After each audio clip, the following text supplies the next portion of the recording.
Hello guys, welcome to our channel. నేను మీ anchor Teja. అయితే అమరావతి మళ్ళీ ఊపిరి పోసుకుంటుందా? ఏపీ రాజధానిగా అప్పట్లో 2014లో చంద్రబాబు నాయుడు గారు అమరావతి పేరునైతే ప్రకటించారు. దాని తర్వాత మాజీ ముఖ్యమంత్రి జగన్మోహన్ రెడ్డి గారు 3 రాజధానుల పేరుతో తీసుకొచ్చారు.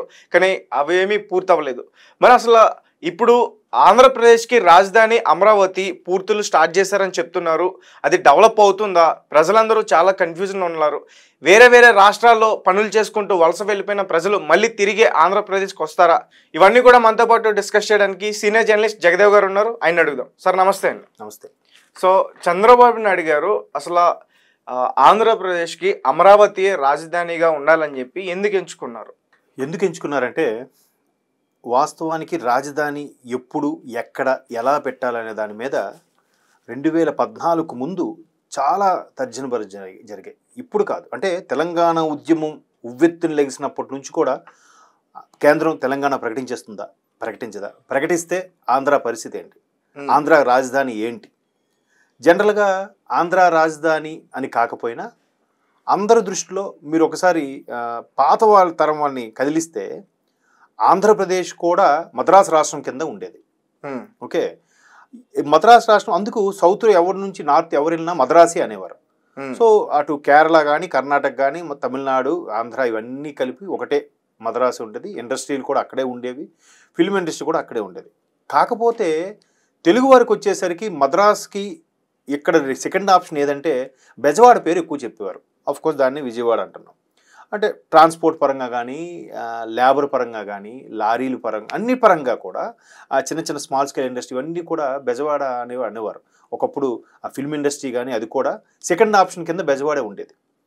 ఎప్పుడైతే 53లో ఆంధ్ర రాష్ట్రం అవతరించింది, 53లో ఆంధ్ర రాష్ట్రానికి రాజధానిగా కర్నూలు ఉండేది, 56లో ఆంధ్రప్రదేశ్ అయిన తర్వాత హైదరాబాద్ రాజధాని చేశారు. అఫ్కోర్స్ మహానుభావుడు సర్దార్ వల్లభాయ్ పటేల్ దీనివల్ల నిజాం నవాబు పరిపాలించే దాన్ని కూడా తెలంగాణ మొత్తం ఈ ఆంధ్రప్రదేశ్లో కలిపి అప్పట్లో ఆంధ్రప్రదేశ్ అని పెట్టారు. అప్పుడే దాన్ని తెలంగాణ ఆంధ్రాగానో లేదంటే ఇంకేదో తెలుగు ప్రదేశ్ గాను ఇంకేదో పెట్టుంటే బాగుండేది. అక్కడ కొంత ఫీలింగ్ కూడా స్టార్ట్ అయ్యింది నాకు తెలిసినంత వరకు. సో ఆంధ్రప్రదేశ్ అంటే తెలుగు వాళ్ళను ఆంధ్రులు అంటారనే కాన్సెప్ట్లో మరి అది ఎక్కడ ఆ వర్డ్ పుట్టిందో లేదో తెలియదు. చాలామంది తెలంగాణలో ఒప్పుకోరు. ఆంధ్రులు అంటే కేవలం ఆంధ్ర వాళ్ళే, తెలుగు వాళ్ళు కాదు అని అంటారు. సో ఎవరి అభిప్రాయం వాళ్ళది. సో మొత్తానికి ఆంధ్రప్రదేశ్ అయిన తర్వాత హైదరాబాద్ రాజధానిగా వేశారు. ఎందుకు? హైదరాబాద్లో అప్పటికే ఆంధ్రాలో ఉండే చాలా నగరాల కన్నా హైదరాబాద్ పెద్ద నగరం, పురాతన నగరం. ఆల్రెడీ నవాబులు హయాంలో కొన్ని కట్టించినవి వాటిని అటు ఇటుగా మార్చి దాన్ని ప్రభుత్వ కార్యాలయాల కింద వాటి కింద వాడుకోవడం ఇవన్నీ జరిగాయి. సరే, మొత్తానికి హైదరాబాదు అనుకున్నారు. మరి ఎందుకో అప్పుడు కాంగ్రెస్ ప్రభుత్వం దాన్ని డిక్లేర్ చేసింది. ఇంకా అందరూ రాయలసీమ కానీ ఆంధ్ర కానీ తెలంగాణ ప్రతి ఒక్కరు కూడా పెట్టుబడులు ఇక్కడ పెట్టడం, బ్రతుకు తెరుగు ఇక్కడే రావడం ఇవన్నీ జరిగాయి. తర్వాత కొంతమంది ఇండస్ట్రీ పెద్దలు ఏం చేశారంటే ఫిల్మ్ ఇండస్ట్రీకి సంబంధించి తమిళనాడులో తెలుగు వాళ్ళకి అంత ప్రాధాన్యత ఉండట్లేదని చెప్పి ఇట్లా హైదరాబాద్ కొంతమంది షిఫ్ట్ అవ్వడం.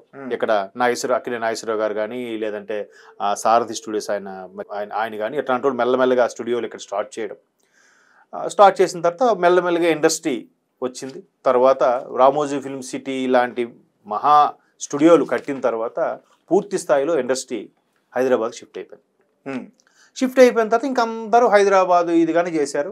హైదరాబాద్ కానీ ఐటీ హబ్గా అన్నీ చేశారు. వికేంద్రీకరణ అనేది జరగలే. సర్లే అనుకున్నారు. కానీ తెలంగాణ ఉద్యమం ఇప్పుడైతే ఉవ్వెత్తున లేసిందో ఇప్పుడు ఆంధ్రప్రదేశ్ విడిపోతుంది. అయితే దాన్ని మళ్ళీ రాయలసీమను తెలంగాణ కలపాలా, రాయల తెలంగాణ చేయాలా అంటే ఇవన్నీ ఎందుకు చెప్తున్నానంటే ఎంత తతంగం ఉంది దీని వెనక.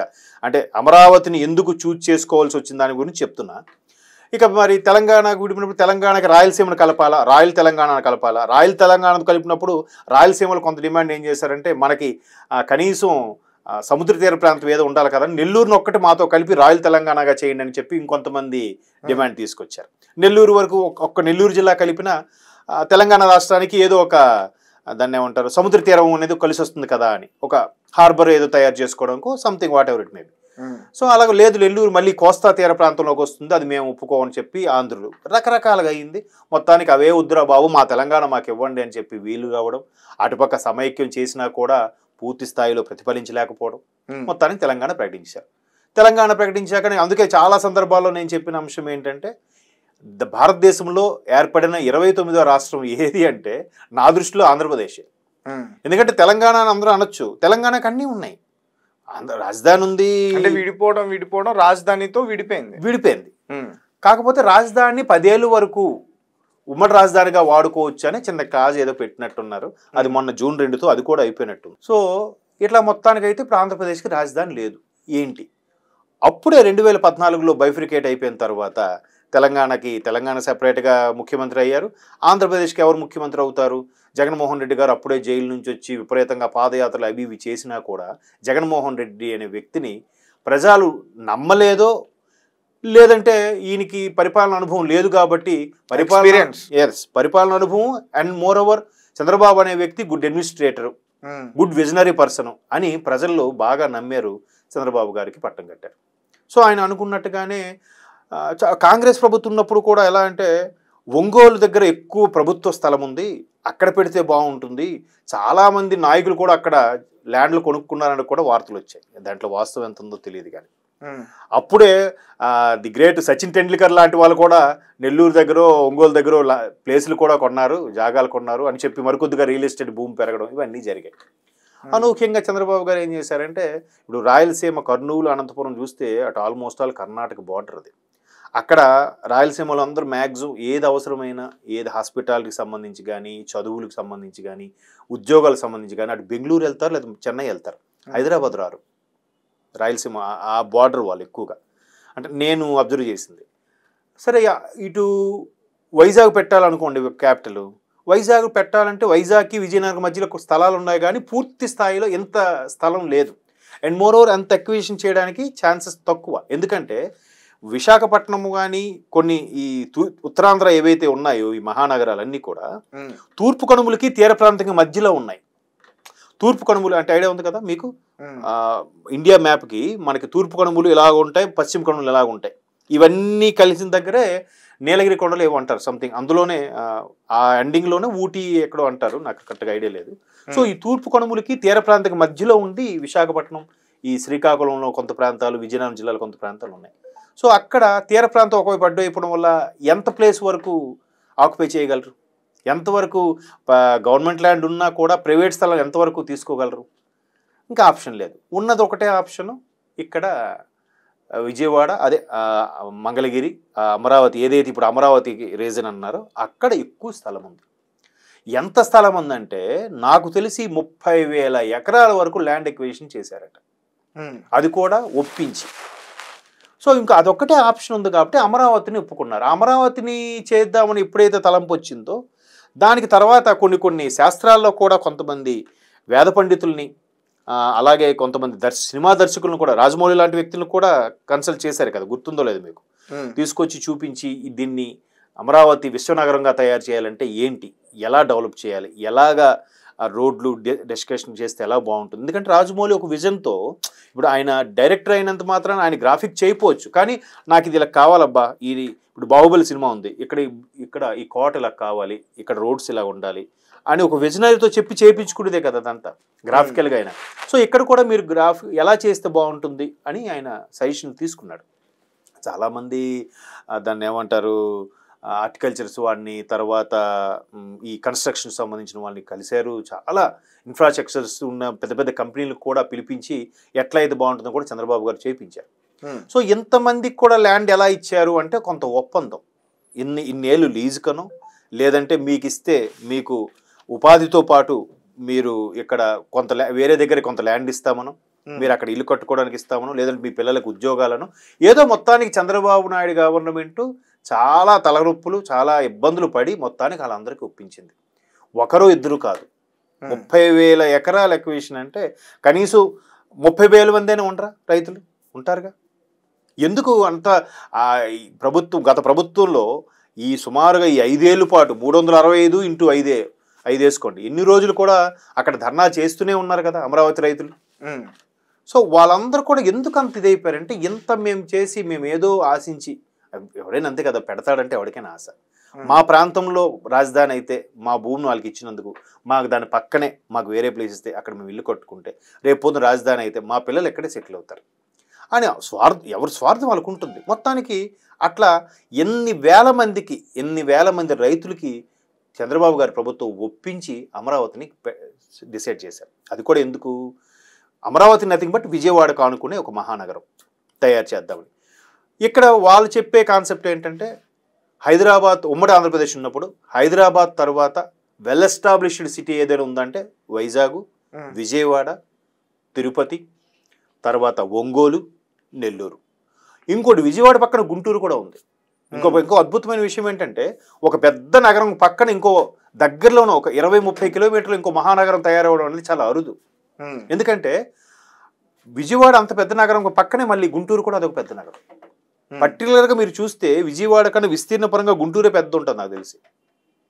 అఫ్ కోర్స్ విజయవాడ మొదటి నుంచి ఉన్న పాత నగరం కాబట్టి దానికి నేము ఫేమ్ ఉంది. ఎందుకంటే జంక్షన్, బిగ్గెస్ట్ జంక్షన్ సౌత్లోనే నాకు తెలిసి ఇండియాలోనే కూడా పెద్ద బిగ్గెస్ట్ జంక్షన్ అంటారు రైల్వే పరంగా. ఈవెన్ ట్రాన్స్పోర్ట్ పరంగా కూడా పెద్ద కాంప్లెక్స్, ఆర్టీసీ కాంప్లెక్స్ కూడా. సో అట్లా విజయవాడ అయితే అటు రాయలసీమ వాళ్ళకి, ఇటు నెల్లూరు వాళ్ళకి, ఇటు ఉత్తరాంధ్ర వాళ్ళకి కూడా సెంటర్లో ఉంటుంది. ఎవరికైనా ఒక మ్యాక్సిమం 6 hours 7 hours జర్నీ అనే కాన్సెప్ట్లోనే అక్కడ పెట్టడం జరిగింది. ఆ తర్వాత శాస్త్ర పండితులు కూడా కొంతమంది ఏం చెప్పారంటే ఇది బ్రహ్మంగారు చెప్పిన దాంట్లో కూడా ఉంది, రాబోయే రోజుల్లో తెలుగు వారికి అమరావతి రాజధానిగా మారే అవకాశం ఉంది అని కూడా చెప్పారు. దాంతోపాటు ఇంకోటి కూడా చెప్పారు, మన గౌతమీపుత్ర శాతకర్ణి పేరు విన్నారు కదా, అది బాలయ్య గారి సినిమా కూడా వచ్చింది. ఆ శాతకర్ణి గారు మన తెలుగువాడు. ఇక్కడ నుంచి అమరావతి నుంచి కూడా మొత్తం భారతదేశాన్ని అంతా కూడా పరిపాలించాడు. మీరు ఆ సినిమాలో కూడా చూస్తే అమరావతిలో కుందేలుకు మీసాలు ఉంటాయని కూడా చెప్తా. అంటే పౌరుషానికి అంత పేరుగాంచి మొత్తం దేశమంతటా కూడా ఈ అఖండ భారతాన్ని కూడా ఒక్క తాటిపై తీసుకొచ్చింది ఈ అమరావతి నుంచే. కాబట్టి మరలా పునర్వైభవం రాబోతుంది, అంతే కదా, తాతలు చేసింది తరతరాలకి అంటారు. సో ఆ వైభవంతో మరలా ఇప్పుడు అమరావతి పునరుద్ధరణకి స్టార్ట్ అయింది, మరొక మహానగరం తయారైపోతుంది అనేది వీళ్ళు చెప్పారు. దీనికి మరలా అదేంటది లేవా చేయకూడదంటే already Vijayawada developed, Visakhapatnam already దానికి ప్రకృతి సహసిద్ధంగా ఏర్పడిన వనరులు ఉన్నాయి. విశాఖకి మీరు ప్రకృతి అందాలు మీరు చూస్తే ఆ షీషోర్ ప్లస్ పాయింట్, ప్రతిది కూడా హార్బరు, ఇవన్నీ కూడా ఉన్నాయి. పైగా సెంట్రల్ గవర్నమెంట్ సంబంధించిన త్రివిధ దళాలకు సంబంధించిన బేస్ క్యాంపులు కూడా అక్కడ ఉన్నాయి. ఆర్మీకి కానీ, నేవల్కి కానీ, ఎయిర్ ఫోర్స్ సంబంధించిన కొన్ని ఉన్నాయి విశాఖలో. సో దాన్ని ఎవరు డెవలప్ చేయక్కర్లే, బై డిఫాల్ట్గా డెవలప్ అవుతుంది. సో ఒక కొత్త నగరాన్ని క్రియేట్ చేస్తే ఎలా ఉంటుంది? ఆయన విజన్ ఏంటి? ఒకప్పుడు సైబరాబాద్ అని పెట్టాడు. సైబరాబాద్ ఎక్కడి నుంచి వచ్చిందండి? ఉందా సైబరాబాద్ అనేది ఇంతకుముందు? హైదరాబాద్ ఉంది, సికింద్రాబాద్ ఉంది. రెండింటినీ కలిపి ఆయన సైబరాబాద్ అన్నాడు. ఈ రెండు పేర్లతో కలిపి ఇంకో నగరాన్ని సృష్టిస్తాను, అదే సైబరాబాద్ అన్నాడు. అక్కడ ఆ మాధాపూర్ నుంచి అదొక హైటెక్ సిటీ, ఆ తర్వాత కొండాపూరు, గచ్చిబౌలి, ఇదంతా కూడా అదొక వేరే భూతల స్వర్గం ఈ రోజుకి. ఆయన అప్పుడే అన్నాడు, ఎప్పుడు ఆల్మోస్ట్ 99లోనే విజన్ 2020తో మనం అందరం పనిచేయాలి అన్నాడు. అంటే సరిగ్గా టార్గెట్ పెట్టుకున్నాడు అక్కడికి 20 ఏళ్ళు కానీ. 2020 సరికి ఎలా తయారైంది హైదరాబాద్? సో అదే కాన్సెప్ట్తో, అంటే ఇక్కడ నేను పొగుడుతున్నానో లేదా ఆయన ఫేవర్గా చెప్పిన మాట కాదు ఇది. ఏదైతే ఆ విజన్ అనుకున్నాడో ఆ విజన్ వచ్చేసరికి ఇప్పుడు ఎలా రూపుదిద్దిందంటే, ఆయన అనుకున్నప్పుడు అందరూ ఏమన్నారు, కంప్యూటర్లు ఏమైనా తిండి పెడతాయా, ఈ ఐటీలు ఏమైనా మనకు ఉపయోగపడతాయా, ఎందుకు అసలు ఎవరికి వ్యవసాయ రైతులకి కూలీలకి వాళ్ళకి ఉపయోగపడేది చెప్పొచ్చు కదా, ఆ కరెంటు ఏమైనా ఇవ్వచ్చు కదా. ఇప్పుడు రాజశేఖర రెడ్డి గారు 2004లో రావడానికి కూడా ఈ కరెంట్ ఎఫెక్టే, ఫ్రీ కరెంట్ అని చెప్పాడు ఆయన. సో అప్పటి వరకు ఈయన ఫ్రీ కరెంట్ అది చెప్పలే. ఈయన మిగతా అంటే మనిషిని ఎలా బతకాలో నేర్పించాడు, రకరకాలుగా రిసోర్సెస్ కల్పించాడు. ఇవన్నీ ఆవిడ తిండి పెడతాయన. ఈరోజు హైదరాబాద్లో ఉండే 1.5 కోటి జనాభాలో 80 లక్షల మంది ప్రత్యక్షంగా పరోక్షంగా ఐటీ సెక్టార్ మీద బతుకుతున్నారు. మీకు ఆ విషయం తెలుసా? 80 లక్షలు అంటే ఆల్మోస్ట్ సగం మంది కదా. మరి ఆ రోజు ఇది తిండి పెడతాదని అన్నారుగా, ఇప్పుడు ఏం మాట్లాడతారు? ఇప్పుడంటే ఏమంటారు, ఆయన చేసింది ఏముంది, ఆటోమేటిక్ హైదరాబాద్ అందరూ చేశారు. ఎప్పుడో నేదురుమల జనార్దన్ రెడ్డి గారు టైంలో శంకుస్థాపన చేశారు. శంకుస్థాపన చేసి రాయేసేస్తే అయిపోయిందా? గవర్నమెంట్ డెవలప్ అయిపోయిందా? మరి పట్టించుకోకర్లే. పోలవరం కూడా ఎప్పుడో శంకుస్థాపన చేశారు. చంద్రబాబు గారు మొన్న హయాంలో కదా 70% అయ్యింది. రాయేసేస్తే అయిపోయినట్టన్నా. అంటే కొంతమంది వితండవాదంతో అలా మాట్లాడారు. ఎక్కడ? ఎస్పెషల్లీ తెలంగాణలో. నేదురుమల జనార్దన్ రెడ్డి గారు ఎప్పుడో రాయేశారు, ఆయన వేసిన బీజమే, ఆయన రాయేసి వదిలేశాడు, తర్వాత ఏం పట్టించుకున్నాడు? అట్లా పోలండి, ఎవరి అభిప్రాయం వాళ్ళది. సో ఇలాగా అన్ని అయిన తర్వాత ఓకే, మనం అక్కడ సైబరాబాద్ అంటే ఒక మహానగరాన్ని నిర్మించి, ఇప్పుడు అందుకే కదా కమిషనరేట్లు 4 ఉన్నాయి కదా, హైదరాబాదు, సికింద్రాబాదు, సైబరాబాద్ కూడా ఉంటుంది కమిషనరేట్, ఐడియా ఉందా? సో సైబరాబాద్ కమిషనరేట్ ఎలా ఏర్పడింది? దీనివల్లే. సో అలాగే ఇప్పుడు కూడా ఒక సెపరేట్గా ఒక నగరాన్ని క్రియేట్ చేద్దాము, విజయవాడకు ఆనుకునే అవ్వచ్చు, లేదా అమరావతి అని. ఆల్రెడీ అమరావతి అనే ఊరు ఉంది, గ్రామం అది. అమరేశ్వరుడు అంటే పంచారామ క్షేత్రాల్లో అదొక ఆలయం, తెలుసు కదా. పంచరామాలు భీమవరము, పాలకొల్లు, సామర్లకోట, ఇంకోటి 4 గోదావరి జిల్లాలు ఉన్నాయి. ఇదొక్కటి అమరావతి ఒక్కటి గుంటూరు జిల్లాలో ఉంది. మీకు ఐడియా ఉందా? మీరు గోదావరి జిల్లాలో కదా, మీకు ఐడియా ఉంటుంది. సో 5వ పంచారామ క్షేత్రం అమరావతి, అక్కడ అమరేశ్వరుడు. సో ఆ అమరేశ్వరుడు ఆశీస్సులు ఉన్నాయి. పైగా గౌతమీపుత్ర శాతకర్ణి ఉన్నప్పుడు కూడా ఇక్కడి నుంచి ఆయన పరిపాలన చేశాడు. ఎందుకంటే డైరెక్టర్ క్రిష్ కూడా ఆయన ఇంటర్వ్యూలో చెప్పాడు, ఇప్పటికీ వాటి ఆనవాలు ఉన్నాయి అమరావతిలో. శకలా వెతికి తీస్తే దొరికాయంట. అప్పటి రాతలు తెలుగు అక్కడి నుంచి పరిపాలించారని, దానికి సంబంధించిన మూలాలు ఉన్నాయని కూడా ఆయన గౌతమిపుత్ర శాతకర్ణి సినిమా ప్రమోషన్ టైంలో చెప్పాడు ఆయన కూడా. సో ఒకప్పుడు మన తెలుగువారు దిగ్విజయంగా అఖండ భారతావని పరిపాలించిన అమరావతి కూడా ఇదే. దానితో బ్రహ్మంగారు కూడా రాబోయే రోజుల్లో తెలుగువారికి ఇది అమరావతి రాజధాని క్షేత్రంగా విరాజిల్లుతుందని కూడా ఆయన చెప్పారట, బ్రహ్మంగారు కాలజ్ఞానంలో. సో ఇట్లా మొత్తం మీద మరి ఆ భగవంతుడు చెప్పిన సంకల్పమో లేదా దానికి మైండ్లో అలా పుట్టిందో తెలియదు, ఆ విధంగా అది దారి తీసుకోవడం అమరావతి కాన్సెప్ట్. నెక్స్ట్ వాళ్ళు వచ్చి మీకు తెలిసిందే, కావాలని చంద్రబాబు గారు పెట్టారు కాబట్టి అది చేయకూడదు. చంద్రబాబు గారు ఈ కంపెనీ వచ్చింది కాబట్టి ఈ కంపెనీ ఉండకూడదు. చంద్రబాబు రోడ్డు వేసాడు కాబట్టి రోడ్డు తవ్వేయాలి. చంద్రబాబు ప్రజావేదిక కట్టాడు కాబట్టి కూల్చేయాలి. ఇదే కాన్సెప్ట్. సో మరలా ఇప్పుడు అమరావతి ఎస్టాబ్లిష్ అయితే బాగుంటుంది. ఎందుకంటే మొన్నటి వరకు కూడా మా అబ్బాయి సోషల్ బుక్లో కూడా మ్యాప్ పాయింట్ ఉంటుంది కదా, ఇండియా మ్యాప్లో రాష్ట్రాల పేర్లు రాజధాని పేర్లు ఇచ్చాడు. ఆంధ్రప్రదేశ్కి వచ్చేసరికి రాజధాని పేరు ఇవ్వలే. ఎందుకు వాడికి తెలియదు మ్యాప్ పాయింట్ తయారు చేసిన వాడికి, వైజాగ్ రాయాలా, విజయవాడ రాయాలా, కర్నూలు రాయాలా అని. సో ఇప్పుడు మళ్ళీ అమరావతి రూపుదిద్దుకుంటే బాగుంటుంది.